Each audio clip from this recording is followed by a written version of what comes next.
भीमपुर नाम का एक गांव में सलीम करके एक कबाड़ी था। उसके पास न रहने के लिए कोई घर था, न कोई जान पहचान वाला। एक बार वह कुछ कबाड़ी का सामान लेके गांव में चल रहा था कि इतने में प्रकाश करके एक आदमी आम रस पी रहा था। उसको देखकर सलीम के मुंह में पानी आ गया। तभी प्रकाश उसको देखा।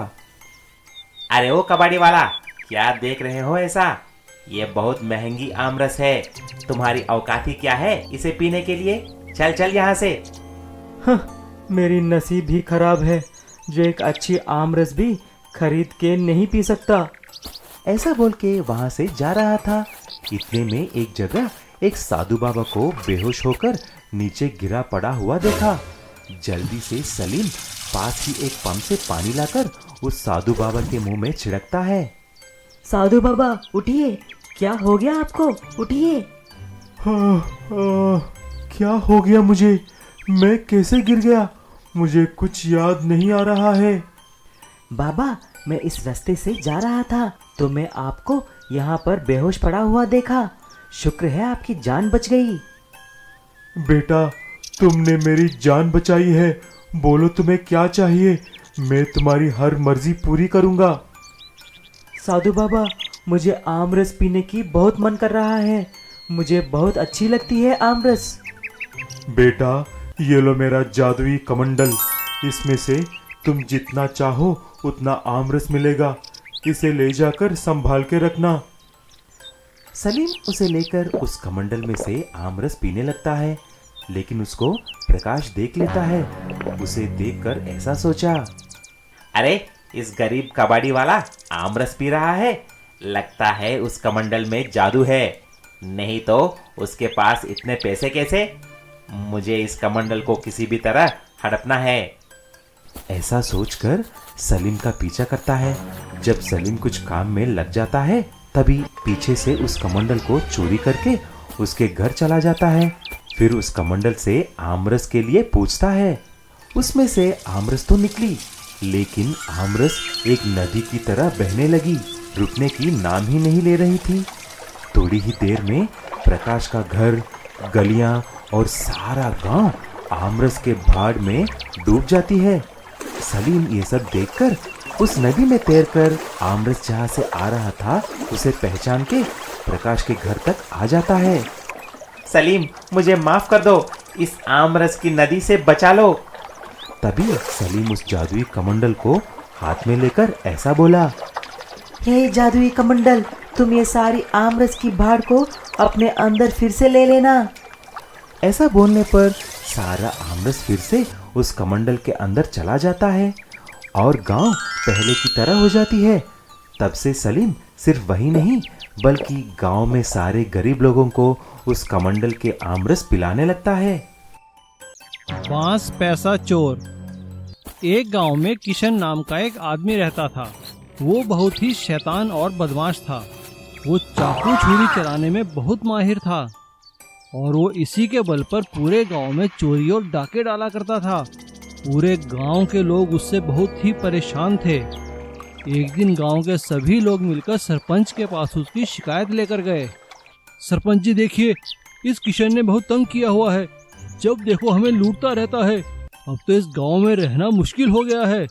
आप कुछ कीजिए वरना हम सभी लोग गांव छोड़कर चले जाएंगे।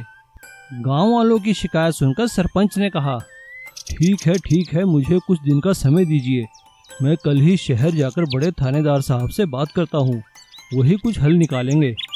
और अगले दिन सरपंच किशन की शिकायत लेकर गांव से शहर बड़े थाने गया और सरपंच ने वहां जाकर इंस्पेक्टर विजय को सारी बात बताई।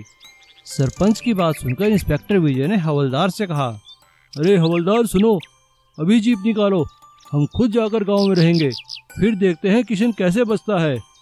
और इंस्पेक्टर विजय सरपंच और अपने साथियों को लेकर गांव में बिना वर्दी के आ जाता है और उसी रात इंस्पेक्टर विजय किशन को चोरी करते हुए रंगे हाथ पकड़ लेता है और उसे जेल में बंद कर देता है। जेल में किशन बांस के फर्नीचर बनाने का काम सीखता है, लेकिन वो सुधरने के लिए नहीं बल्कि किसी और मकसद से ये काम सीख रहा था। अपनी सजा काटने के बाद जब किशन बाहर आता है तो वो फिर से चोरी करना शुरू कर देता है और दिखावे के लिए गांव में ही एक बांस के फर्नीचर बनाने की दुकान खोल लेता है। लेकिन कुछ दिनों बाद किशन शहर जाकर वहाँ एक बड़े बैंक में चोरी करता है और सारा पैसा एक बड़े बांस के फर्नीचर में छुपा देता है ताकि किसी को पता ही नहीं चले। अगले दिन सुबह शहर में हंगामा मच जाता है और इंस्पेक्टर विजय को इसकी छानबीन करने के आदेश दिए जाते हैं। इंस्पेक्टर विजय को सीधा सीधा किशन पे शक होता है और वो पुलिस को लेकर किशन की दुकान में आते हैं। अरे किशन, कैसे हो भाई? आइए साहब आइए, देखिए ना, मैंने तो सब चोरी चकारी छोड़ दिया है, बस अब मेहनत करता हूँ, 2 रोटी कमा लेता हूँ। अरे वाह किशन, तुमने तो बड़ा अच्छा फर्नीचर बनाया है भाई। अरे ये इतने मोटे बांस की कुर्सी ये किसने बनवाई है भाई? अरे नहीं साहब, ये तो बस मैंने दुकान में रखने के लिए बनाई है, लोगों को सैंपल दिखाना पड़ता है ना, इसीलिए मैंने मोटे बांस की बनाई है ताकि ज़्यादा दिन तक टिकी रहे। अरे वाह, ये तो बहुत अच्छी है भाई, हमें इसे बेच दो। अरे नहीं साहब, जैसा मैंने कहा ना, ये तो बस दुकान में रखने के लिए बनाई है। किशन की बात सुनकर इंस्पेक्टर को उस पर शक होता है और वो अपने खोजी कुत्तों को बुलाता है। खोजी कुत्ते जैसे ही किशन की दुकान में आते हैं तो मोटे बांस की कुर्सी की ओर देखकर भौंकने लगते हैं। कुत्तों को भौंकता देखकर इंस्पेक्टर विजय सारी बात समझ जाता है और वो तुरंत सिपाहियों को आदेश देता है कि बांस की कुर्सी को तोड़ दिया जाए। सिपाही बांस की कुर्सी तोड़ते हैं और सभी लोग हैरान रह जाते हैं। उसके अंदर से तो नोट ही नोट निकल रहे थे, वो भी बैंक के डाके वाले नोट। और किशन की बांस में पैसा छुपाने की साजिश नाकामयाब होती है और पुलिस उसे पकड़कर जेल में बंद कर देती है और फिर से सभी लोग गांव में निश्चिंत होकर रहने लगते हैं।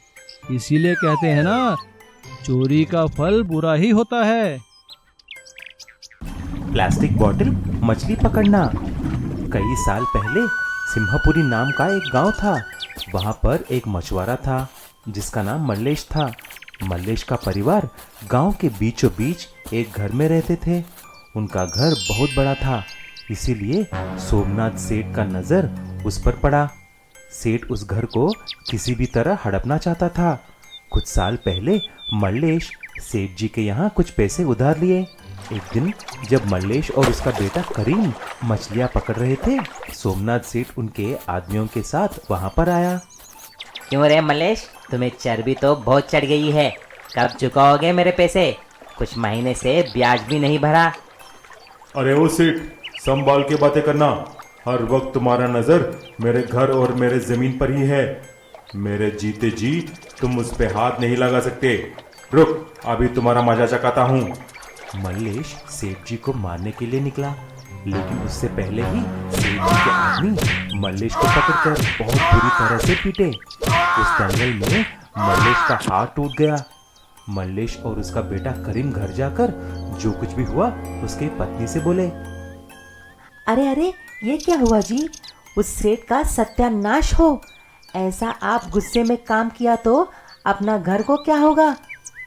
तुम घबराओ मत माँ, मैं हूं ना, मैं जाकर नदी से मछलियाँ पकड़ूंगा। अरे तुम क्या मछलियाँ पकड़ोगी?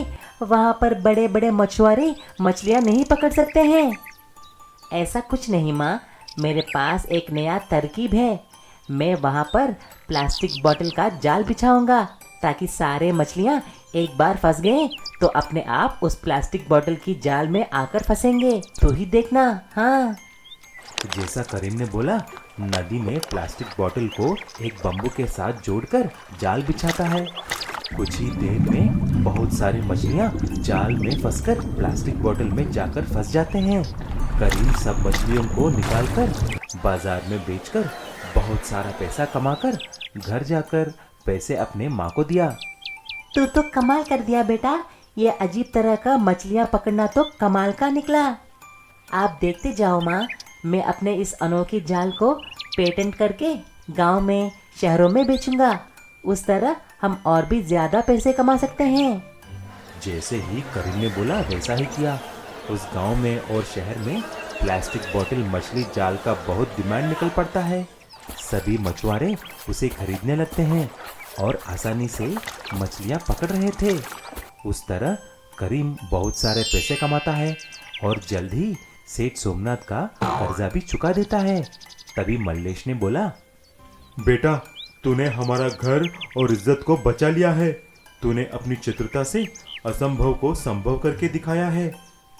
उस दिन से सारा परिवार हंसी खुशी जीने लगे। काला पिज्जा। कुछ साल पहले की बात थी। धर्मा करके एक आदमी था। उसका एक कैफे था, धर्मा कैफे। उसमें वह तरह तरह के पफ, समोसे, केक्स, ड्रिंक्स और कॉफी भी बेचता था। उसका कैफे बहुत मशहूर था। सभी लोग वहाँ के स्वाद पसंद करते थे। कुछ साल तक उसका व्यापार बहुत अच्छा चल रहा था, लेकिन हाल ही में उसके यहाँ ग्राहक आना कम हो गए थे। तभी धर्मा ने उसके बेटा दीपक को बुलाया और ऐसा बोला। बेटा दीपक, तुम देख ही रहे हो कि इस गांव में और हमारे गली में भी 2-3 नए कैफे खुल चुके हैं। इसी कारण हमारे कैफे का आमदनी कम हो चुका है। अभी हम लॉस में चल रहे हैं। मुझे कुछ सूझ नहीं रहा है कि क्या करूं। पिताजी, अभी आप इस कैफे को नहीं संभाल सकते। मैं इसके बारे में कुछ सोचता हूँ। दीपक अपने पिताजी को ऐसा बोलकर एक बहुत बड़ा काम अपने सर पे ले लिया। फिर दीपक सोच में पड़ जाता है। वह अपने कैफे में पूरी तरह बदलाव लाने की सोचता है। उसने तुरंत अपने दोस्त को बुलाकर सारे इंटीरियर्स को बदलने के लिए बोला। यार शेरू, मैं अपने कैफे में नया इंटीरियर बनाना चाहता हूँ ताकि उसको देखकर मेरे ग्राहक बढ़ सकें। ठीक है यार, वो तो आसानी सी बात है। थोड़े से ब्राइट कलर्स डालेंगे और लाइटिंग भी अच्छा लगाएंगे। देखना, तुम्हारा कैफे 5 स्टार होटल जैसा दिखेगा। जैसा उसने सोचा ऐसा ही हुआ। कैफे का सारा लुक दीपक और शेरू मिलकर बदल डालते हैं, लेकिन उसके कैफे के सेल्स में कुछ खास बदलाव नहीं आती। तभी एक दिन दीपक मुंह लटकाकर घर आया। उसको उदास देखकर धर्मा जी ने पूछे। क्या हुआ बेटा, आज तुम बहुत उदास दिख रहे हो। क्या करूं पिताजी, मैं अपने कैफे में बहुत कुछ बदल डाला, लेकिन फिर भी सेल्स नहीं बढ़ रहे हैं। क्या करूं समझ में नहीं आ रहा है। बेटा कुछ ऐसा करो, एक अनोखी नया पकवान को शुरू करो जो सिर्फ हमारे कैफे में ही मिले, ताकि लोग उसे खाने के लिए भागते हुए आए। पिताजी का बात मानकर दीपक इंटरनेट पे खोज शुरू किया। तरह तरह के डिशेस देखने लगा, लेकिन उसकी नज़र एक ब्लैक पिज्ज़ा पर पड़ती है। दीपक उस ब्लैक पिज्ज़ा को अपने कैफे में शुरू करना चाहा। जब से कैफे में ब्लैक पिज़्ज़ा बनाना शुरू किया, उसकी डिमांड बढ़ जाती है, क्योंकि ब्लैक पिज़्ज़ा दिखने में काली है लेकिन बहुत स्वादिष्ट है। गांव में और शहर के लड़के लड़कियां, नौजवान उस ब्लैक पिज़्ज़ा को खाने के लिए आने लगे। दीपक भी ब्लैक पिज़्ज़ा के तस्वीरें कैफे के चारों तरफ लगा देता है। कुछ ही दिन में उस ब्लैक पिज़्ज़ा की वजह से लाखों रुपए कमाने लगता है। फिर एक आदमी आकर दीपक से बोला। अरे दीपक बेटा, तूने फिर से अपने पापा की कैफे को खोया हुआ वैभव लेके आया है। खुश रहो बेटा, खुश रहो।